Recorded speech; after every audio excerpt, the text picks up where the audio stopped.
Oi, eu sou a Tati Bernardi, escritora, roteirista e colunista da Folha, e esta é a 5ª temporada do podcast Meu Inconsciente Coletivo. Depois de episódios incríveis sobre literatura, agora eu resolvi trazer para o divã protagonistas inesquecíveis de séries e filmes.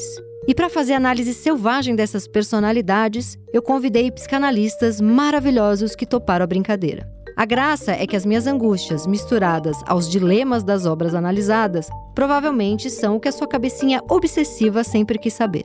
E hoje eu converso com o psicanalista Rafael Alves Lima, graduado em Psicologia pela USP, mestre e doutor em Psicologia Clínica pela USP, professor colaborador do Departamento de Psicologia Social do Instituto de Psicologia da USP, membro do Laboratório de Teoria Social, Filosofia e Psicanálise, LATESFIP, USP, e do coletivo Margens Clínicas. A gente bateu um papo sobre o filme Parasita.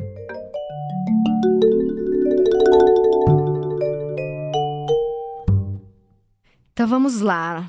Estou aqui com o Super Rafael, meu professor maravilhoso da formação em psicanálise do Gerar. Fica aqui a propaganda para você que enche meu saco nas redes sociais. Onde eu estudo psicanálise? Instituto Gerar, da Vera Conelli. Rafael, um grande professor. Pedro Ambra, que montou a equipe, maravilhoso. E vamos falar de série, né? Uma temporada sobre série. Rafael falou, eu quero falar de Parasita. Eu falei, então eu vou abrir essa sessão porque o Parasita merece. Já vi o filme 3 vezes, é realmente incrível. Rafael é um homem muito ocupado, com uma bebezinha em casa, e falou, puxa, não vou agora parar minha vida para ver uma série.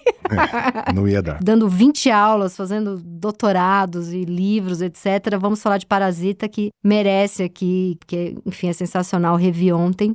Então vamos lá. Você falou de signos que indicam pertencimento de classe, né? Isso quando eu falei, por que você resolveu falar de Parasita? Você falou, essa primeira coisa que você escreveu, desses signos que indicam pertencimento de classe. Quando você falou essa frase, eu lembrei que, agora eu não vou lembrar que autor que disse isso, talvez Nelson Rodrigues, enfim, algum autor que eu amo, que usava um termo, a voz do dinheiro. E esse termo ficou muito na minha cabeça, porque eu que nasci no Tatuapé, já sou uma moradora aqui do Centro Expandido Zona Oeste, moro em Higienópolis há um tempo. Então, quando eu dou risada do branco falando alto em restaurante de Pinheiros, eu tô rindo de mim, não vou me excluir disso. Mas durante muito tempo, e até hoje em dia a real é essa, quando eu tô num restaurante e a menina tem aquela voz do Veracruz, do Santa Cruz, vai me dando um nervoso, sabe? Eu falo, é a voz da escola progressista de ricos, né? Mas assim, eu tiro onda, né? Porque esse meu bode é um bode talvez de uma inveja, de uma coisa de não pertenci, não fiz uma escola tão boa, não fiz uma faculdade tão legal, né? Ralei um pouco mais pra chegar aqui, né? Pra estar na mesa do lado. E essa pessoa, pra ela, foi mais fácil. Então, um pouco do meu bode é porque a voz é muito afrescalhada e um pouco do meu bode é inveja. Vamos aqui assumir. Muito legal, Tati, você tá puxando por esse fio, porque esse é um dos paradoxos aí, né, da própria noção de estranheza, né, do Heimlich freudiano, né, Sim. que é ao mesmo tempo que você pertence, aquilo te é familiar. Justamente por isso te irrita. Por isso te irrita, né, você nunca pertence por completo, você sempre habita um lugar com uma experiência de estranheza junto, né. Quando eu falo dessa coisa dos signos de pertencimento de classe, um pouco, o filme expressa bastante isso, né? Que é essa ideia de o que é preciso aprender, né? Que gramática é preciso habitar para ser reconhecido como um deles, né? Você falou do começo da faculdade e tal. Uma das coisas que aparece no filme uma das primeiras cenas de signo de pertencimento de classe é um diploma universitário. Sim. Quando ele chega na casa do rico, né? Ele precisa do diploma, né? Que a irmã faz para ele sim, o que apresentar. vai dar tem a família pobre, né? Que são os Kim, e a família rica, que são os Park. É muito legal, porque a primeira cena é essa família tentando pegar internet do vizinho. Eles não têm internet, estão sem luz, estão completamente sem dinheiro. A gente percebe que eles são golpistas, que estão tentando tirar dinheiro de qualquer lugar. Eles moram ali num lugar rebaixado, né? Uma espécie de porão. Esse porão vai ficar se repetindo ao longo do filme. E aí é um pai, uma mãe, um filho e uma filha. E todos eles são muito espertos. Esses exemplos são muito legais, porque, de alguma maneira, é um pouco o desafio que está posto nas ascensões sociais, né? Sim. Então, eu tava falando, só para terminar, eu tava falando desse filho que aí vai dar aula de inglês pra menina rica, da família rica, mas ele tem que falsificar, porque ele tem o street smart, ele sabe inglês, porque acho que ele foi militar e ele sabe se virar, mas ele não tem os diplomas, ele não tem um papel dizendo você pertence. Aí ele falsifica um diploma de professor de inglês pra poder entrar na casa. E assim que ele entra na casa, o que tem na parede do rico é um monte de diploma real, né? Que é muito bom, mas fala, desculpa. É muito bom.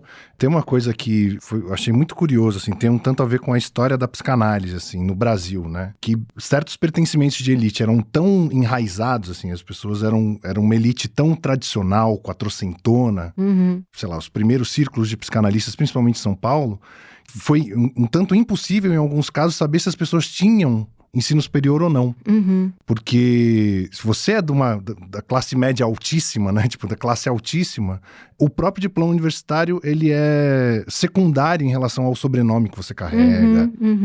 A essa espécie de... Tem um sociólogo que eu gosto muito, que é o Bourdieu, que ele fala desse patrimônio imaterial, né? Tem um certo patrimônio imaterial que se transmite de geração para geração, né? Que é esse... você sabe como se portar quando você senta à mesa.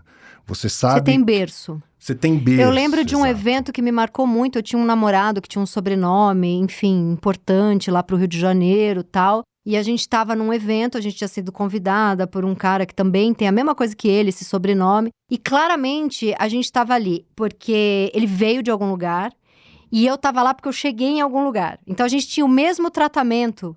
Só que assim, os dois estavam incomodados. Ele estava incomodado porque as pessoas chegavam pra mim e falavam: eu adoro seus projetos, eu adoro seus livros, você é muito cara de pau. E pra ele falavam: como é que tá o seu pai? E o seu avô, hein? Que homem, que importância pra sociedade. Então eu estava incomodada porque eu não tinha a linhagem, sei lá o quê.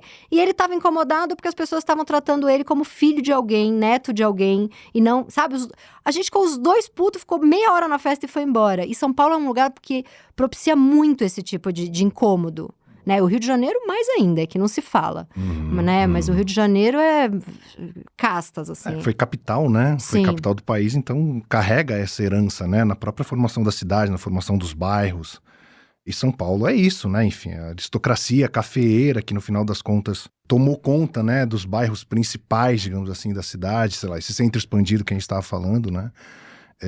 Isso marca, né? Não só o jeito que a gente circula, né? Que a gente habita a cidade, mas marca a gramática dos encontros sociais entre as pessoas, né? Tipo, bom, se eu estou chegando em um determinado lugar, como eu devo me portar? O que que eu trago, né? De capital simbólico, mais uma vez usando uma expressão do Bourdieu. O que eu trago de capital simbólico? O que eu tenho pra dar aqui?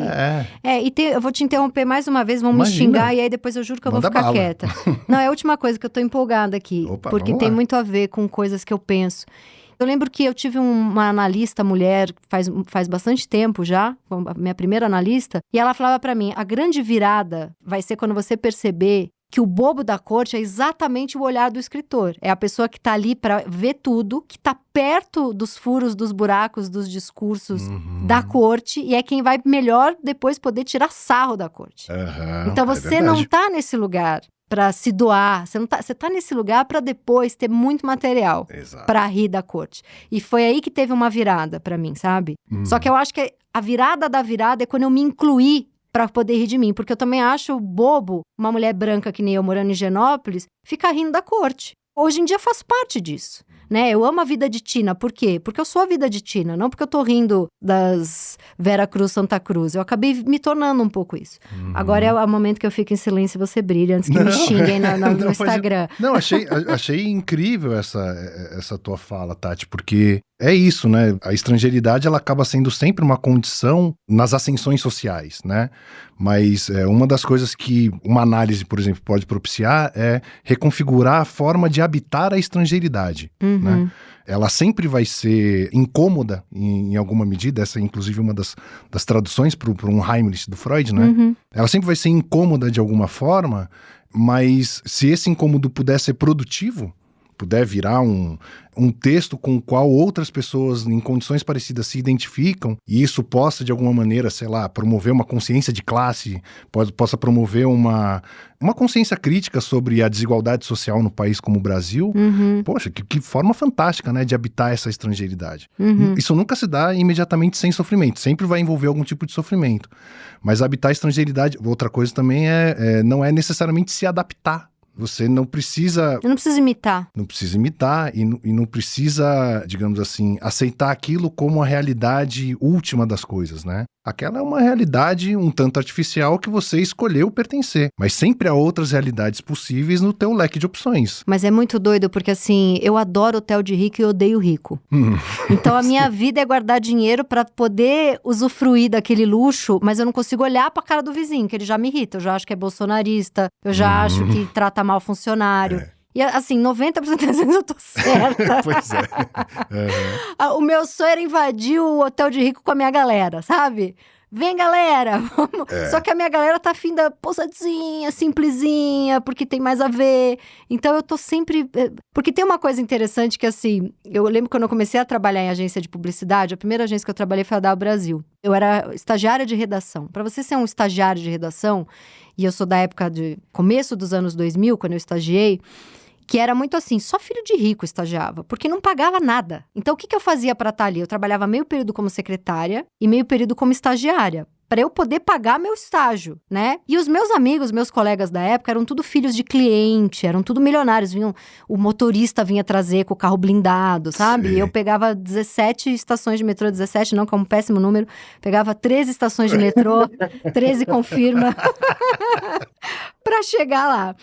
E aí tinha uma coisa assim que eles falavam, pô, sábado tem um passeio legalzão pra gente fazer. Eu descobri um boteco na Moca e a gente vai todo mundo... O que era aquilo pra eles? Era exótico. E o boteco da Moca que eles iam como um grande passeio exótico era, sei lá, da minha prima. E eu tava numa fase que eu falava, pô, não, vamos ali na Rua Mauri, que é a coisa mais brega do mundo. Mas eu com 18 anos, eu falava, não, vamos almoçar na Rua Mauri, que esse pra mim era o exótico. É muito... É uma loucura isso, né? Como são dois mundos, né? Mas puxando aqui pro nosso Parasita, fiquei pensando até no nome, como é interessante, né? Parasita é meio esse que vive à custa dos outros, né? Então tem essa coisa da família pobre que vai ali se infiltrar toda na família dos ricos. Mas tem esses ricos que não conseguem esquentar uma água sem os pobres, né? Então, assim, é parasitário pros dois lados, né? Esse é um dos méritos, né, do filme, de ir jogando com todas essas contradições, né? Não só a parasitagem é da família que vai ficando e vai se alojando, né? Mas também desse parasitismo social em que, enfim, é uma família improdutiva, né, do ponto de vista...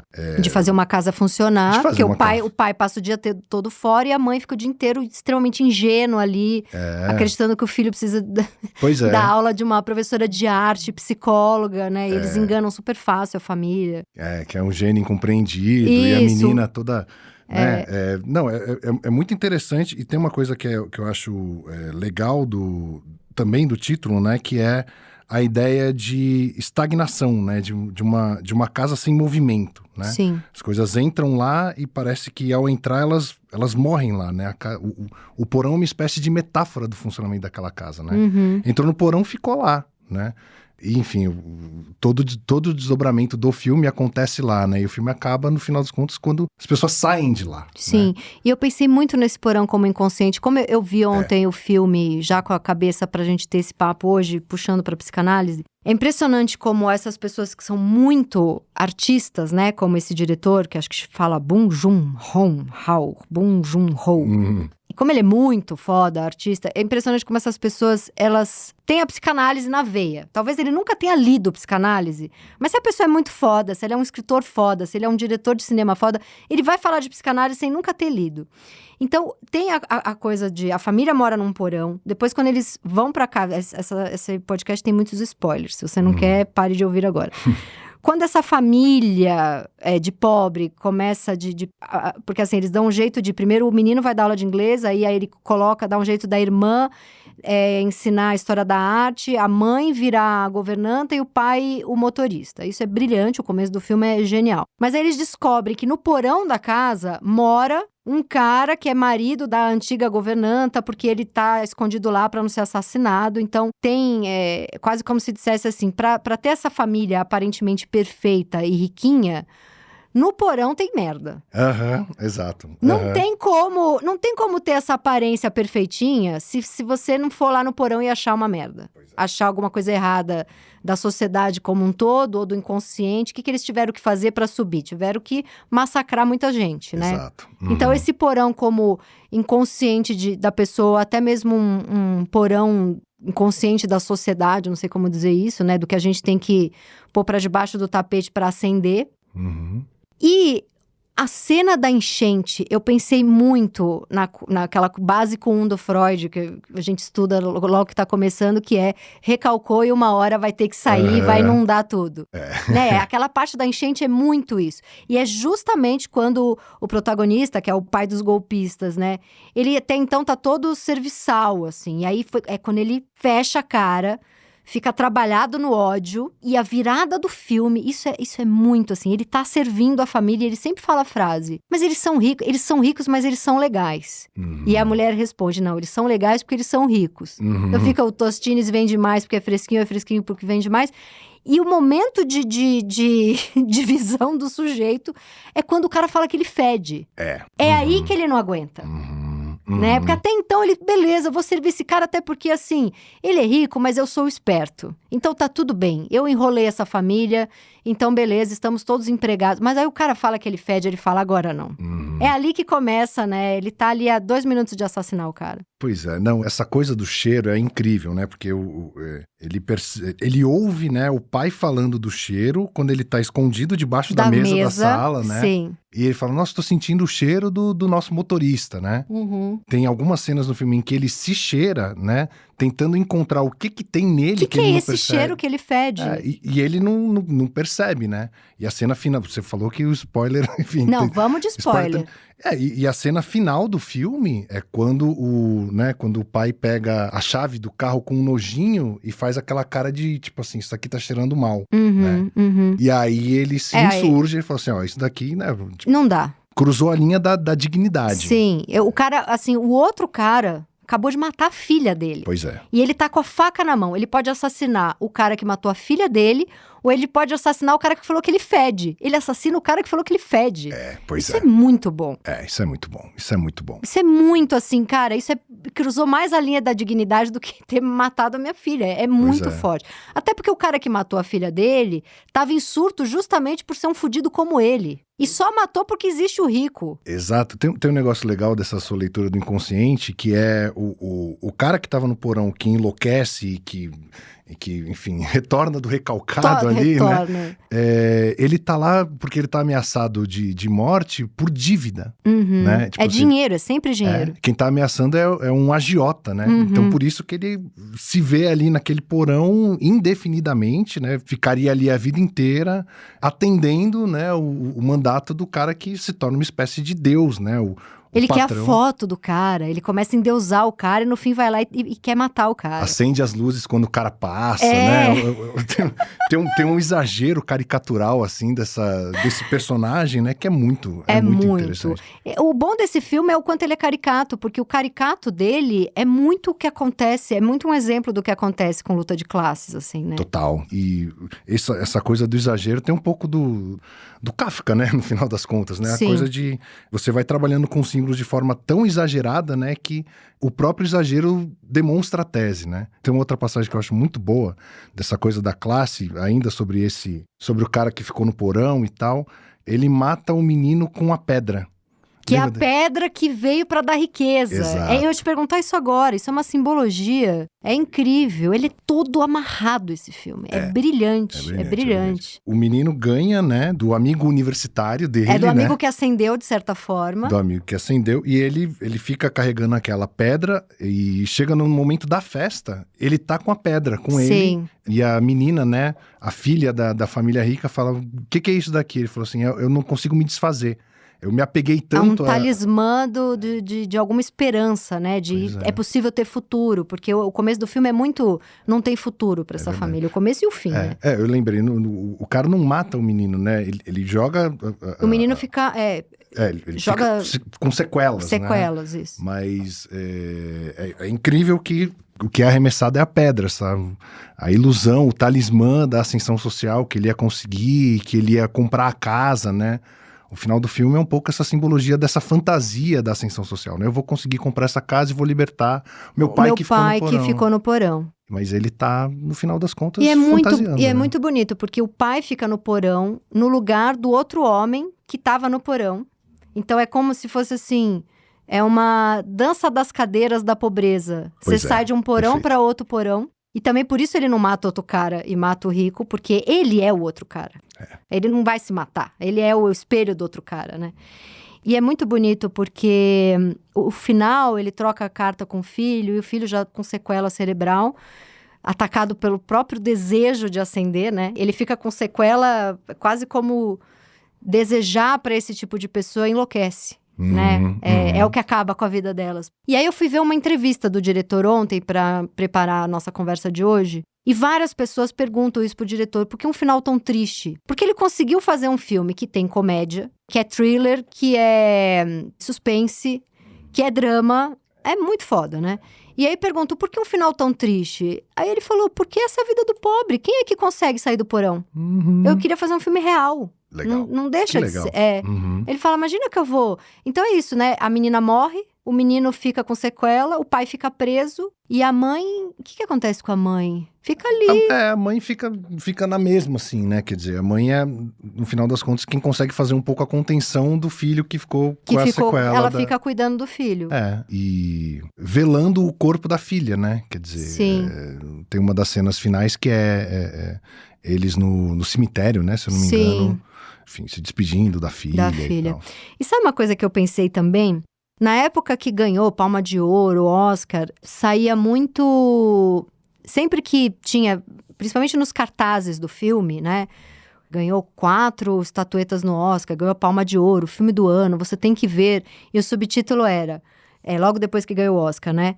Primeiro filme a ganhar melhor filme no Oscar, não falado em língua inglesa, ou... primeiro filme a ganhar o melhor filme no Oscar em outro idioma. Ninguém falava, é falado em coreano.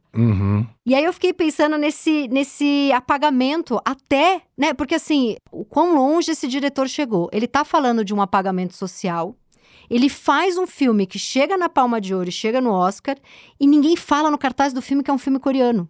Então, o apagamento de que ele tá falando... tá no próprio cartaz. Por que não um subtítulo? É o primeiro não falado em coreano, né? Então, ele conseguiu fazer uma metalinguagem.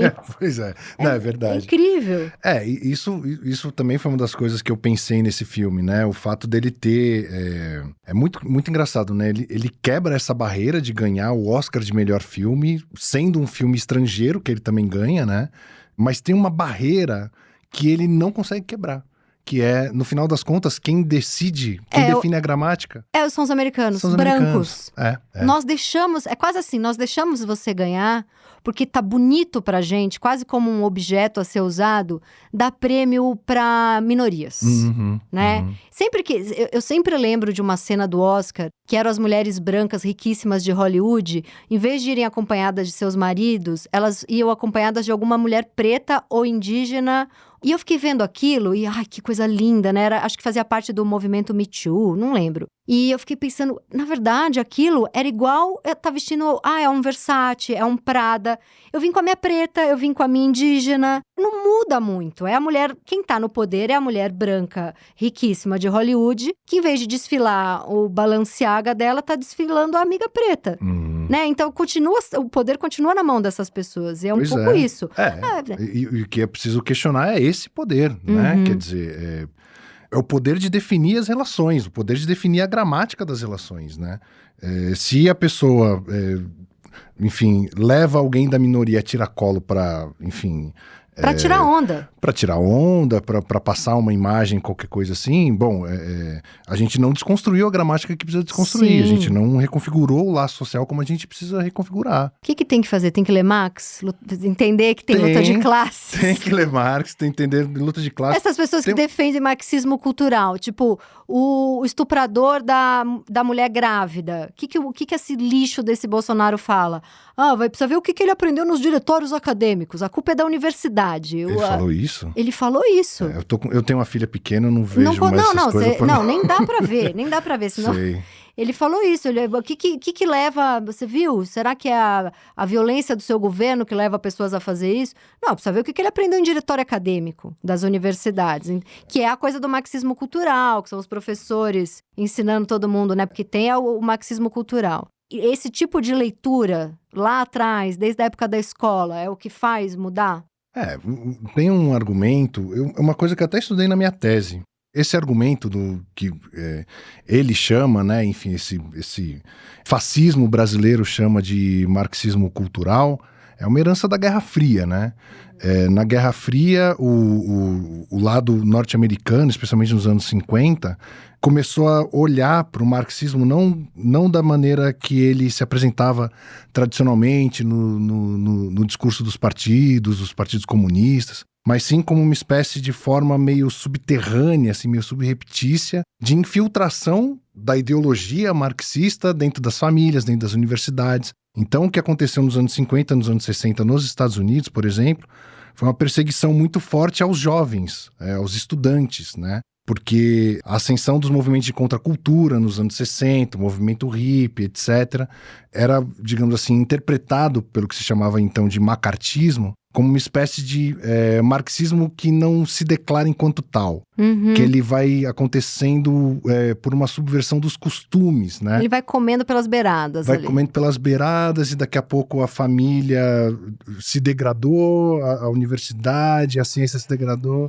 Aí o conservadorismo vem com esse peso todo de tipo assim, olha, nós precisamos erradicar os marxismos tradicionais e culturais de todas as formas, em todos os lugares. Uhum. Isso tem, por exemplo, um papel muito forte na perseguição estudantil da ditadura militar brasileira. Porque se você olhar e falar assim, mas que perigo real um estudante pode... o movimento estudantil oferecia ao regime militar. Você pode até falar, oferecia uma contestação crítica muito forte, mas assim, em termos de tomada de poder, ditadura do proletariado... Mas é o Bolsonaro falando, eles querem tirar nossas armas e dar livros! Como se fosse um absurdo, pessoas horríveis! É isso. Mas é isso, né? Porque é preciso eliminar a possibilidade de ascensão dos marxismos de qualquer espécie. E a juventude, o estudo, as formas de contestação que vêm por meio da cultura, elas são tão abomináveis quanto, sei lá, a luta política direta, enfim. É uma bizarrice, né? Enfim, a gente está falando sobre isso nos anos 2020, né? Uhum. Mas é uma herança da Guerra Fria e é uma herança direta da ditadura militar brasileira, isso assim, sem sombra de dúvidas. E você acha, pergunta perigosa, você acha que é possível você ter uma pessoa que trabalha na sua casa, que é uma cozinheira, que é uma faxineira, que é uma babá, que é uma pessoa que... Aí vão ter várias possibilidades, né? Tem a possibilidade da pessoa que contrata e vai ter... E o que mais tem em São Paulo, já vi muito, é tratar daquele jeito que, enfim, a gente já conhece. E tem as pessoas que vão fazer de tudo para ter uma relação ali com o máximo de, né? É porque é muito escroto aquele... É como se fosse da minha família, né? Esse é o clássico do babaca. Mas assim, uma relação de trabalho, com todo o respeito, com todos os direitos, né? Você acha que é possível que essa relação seja uma relação que não tenha nenhum tipo de raiva? Não, acho que não. Não é possível. Não é possível. Não é possível. E eu acho interessante que exista a raiva. Eu também acho. Ainda que, claro que, enfim, ninguém tá pregando que, as coisas entrem num conflito absurdo, direto e tal, mas assim, de toda forma, eu acho importante que exista algo da raiva, porque a raiva é um pouco a demonstração de que alguma consciência de classe existe ali. Quer dizer, é possível que, digamos assim, a empregada possa se insurgir contra uma relação de trabalho desigual, né? Não é exatamente contra o patrão ou contra a patroa, ainda que isso, no limite de uma perspectiva revolucionária, isso seja importante, assim, mas porque isso, de alguma maneira, está indicando que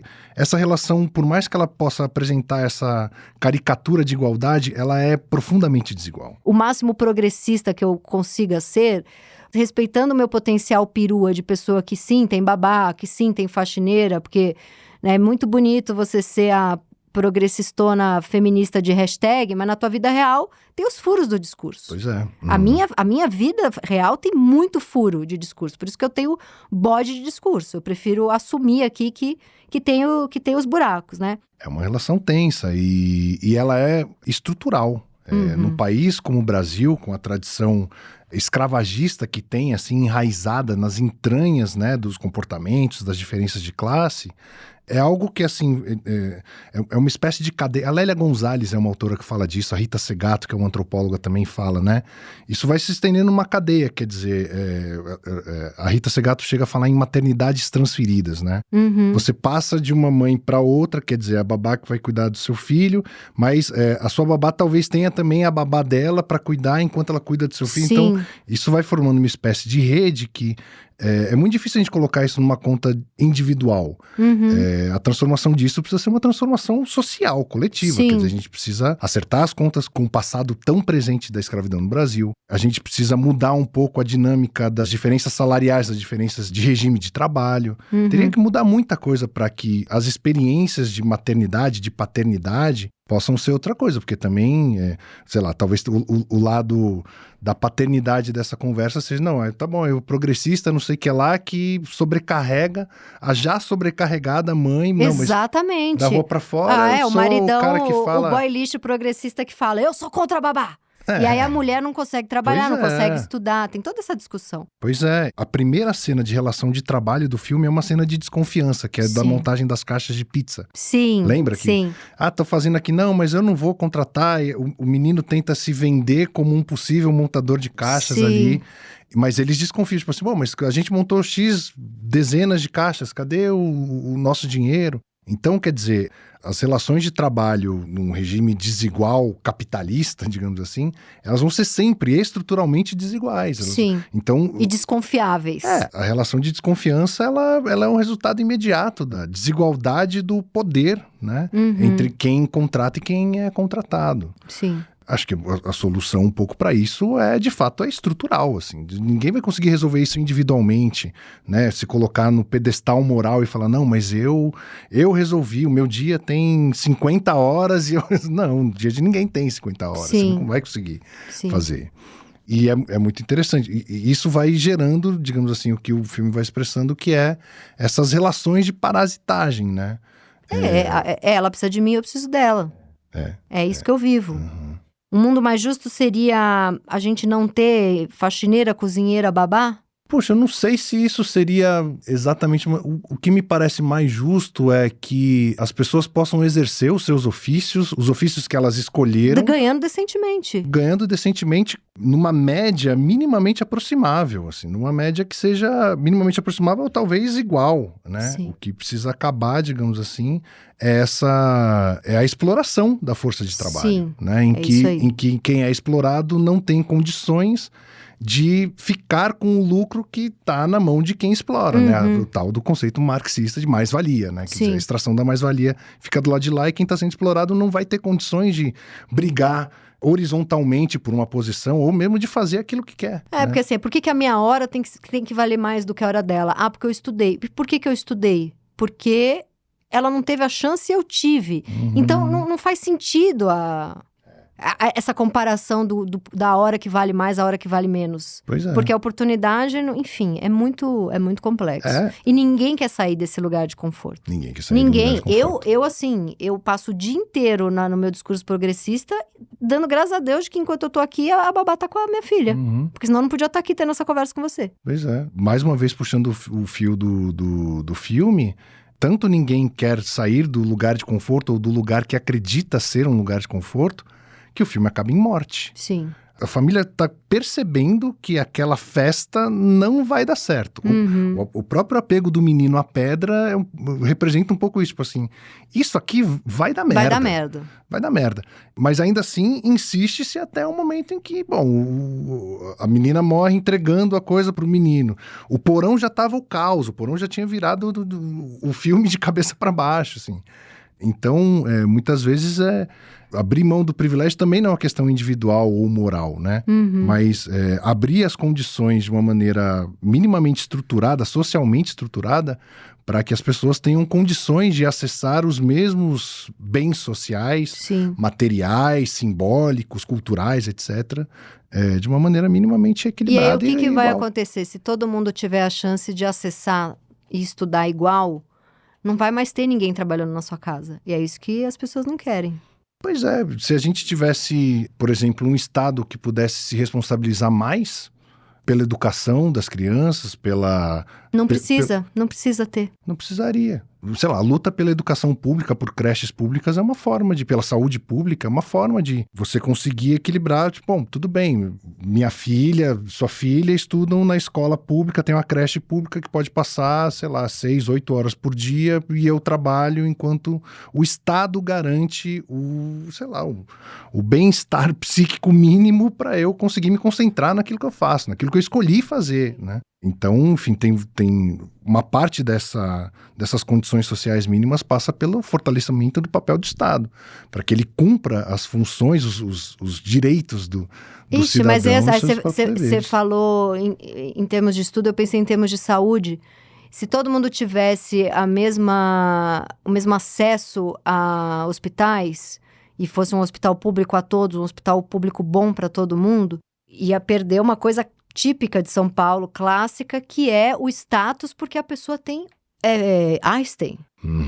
Né? Porque assim, eu vejo brilhar. O meu plano médico tem Fleury, tem Einstein. É tipo, eu se eu passo mal na praia, não sei qual do Nordeste, vem um helicóptero me buscar. Né? Porque se for um plano médico igual pra todo mundo, acabou. Não vai ter o Einstein que você chega lá, tem uma pessoa tocando piano na entrada, tem Jacques Janine. Né? Você vai visitar o tio morrendo, você faz o cabelo. Pois é. Você vai se despedir, mas você faz uma escova. É muito louco isso. E a galera em São Paulo ama. Nossa, eu fui no Einstein, tinha um pianista internacional na entrada. Pois é, São Paulo é uma cidade bastante peculiar, porque até o hospital que você precisa frequentar, né? Porque ninguém exatamente escolhe, mas Sim. Você precisa frequentar, é um signo de pertencimento de classe. Exatamente. Você tá morrendo, mas você tem um signo de pertencimento de classe, até o fim.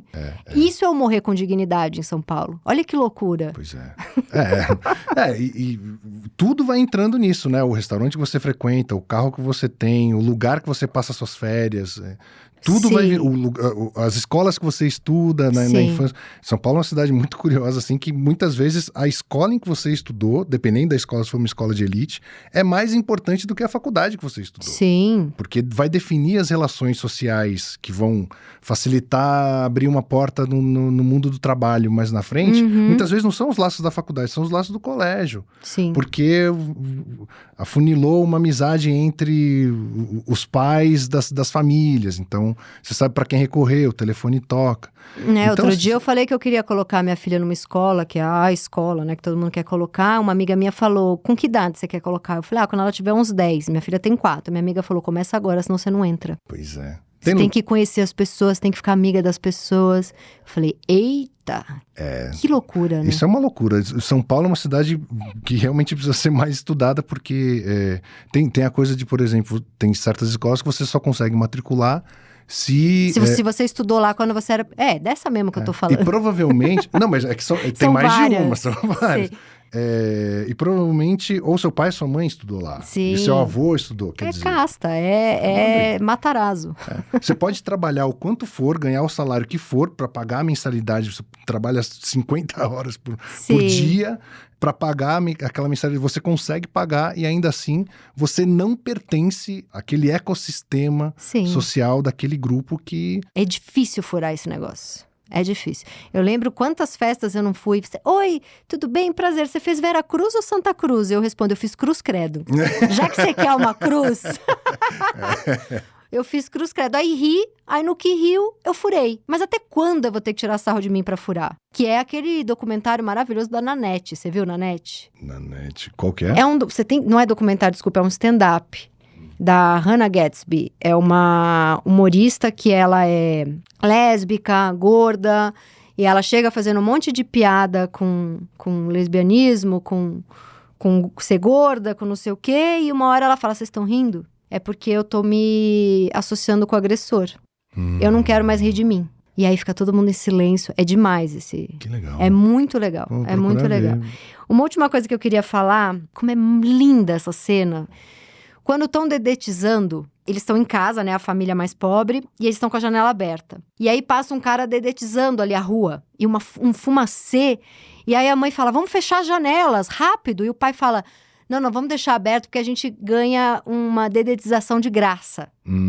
E aí entra aquela fumaça dentro da casa, e você entende que eles são os bichos que estão ali, né? Porque eles estão ali subterrâneos, né? Porque o pai vê sei lá, o que ele vê, uma aranha ali em cima da mesa, não lembro. E ele fala, não, vamos ganhar uma dedetização de graça. Só que entra a fumaça e os filhos começam a passar mal, sufocar, e a mulher, fecha logo essa janela. E o pai fala, não, que tem essa coisa do, eu sei que eu fiz uma família que é inferior, quase como deixa dedetizar, sabe? A gente precisa acender logo. Então tem essa crítica aos ricos, né? Que eles são facilmente enrolados, são uns deslumbrados, uns bobos, mas ele também faz uma crítica a essa... Porque eles são... A família que a gente tá torcendo é uma família de vigaristas. O cara assassina o outro, ele é um criminoso. Então ele faz essa crítica, mas é uma crítica que parte de uma coisa que eu acho muito perigosa, que é assim... É estudar o que levou alguém a ser assassino, que é um negócio que ninguém quer entrar. É estudar o que levou alguém a ser um sociopata, um assassino, que tem uma história antes. O que a sociedade fez com essa pessoa antes? O que um pai fez com ele antes? O que sei lá, zero preconceito com a igreja evangélica. Pastor Henrique é Deus na terra pra mim. Mas assim, o que um mau pastor evangélico fez com alguém pra pessoa chegar nesse ponto de, sabe? E eu acho que tem essa discussão, assim, né? Ele não tem ninguém bonzinho ali. Não tem um herói, não tem alguém que tá certo ali, né? Isso é uma das mais uma camada aí da coisa do Parasita, né? A cena da dedetização, né? Sim. Mais uma camada desse nome Parasita, né? O quanto eles, de alguma maneira, se identificam, né? Com esse lugar. E com esse lugar de a sociedade vai passar com uma fumaça exterminando a gente. Por isso que a gente precisa sair daqui. Então deixa entrar o fumacê, porque também a gente precisa sair desse lugar. Pois né? E sabe, tem uma coisa que eu acho muito interessante, né, para pegar esse gancho. Sei lá, uma das razões pelas quais esse pai fala, deixa dedetizar, abre a janela porque é de graça e tal, aparece numa fala que ele tem quando ele e o menino estão no abrigo, e o menino pergunta para ele, qual que é o plano? E ele fala, não tenho mais. Não tem plano. Nossa, essa cena... Isso... Nossa, é a virada do filme aí. Pois quando eles voltam ali que tem a enchente, exatamente o que a gente estava falando, é a enchente. né?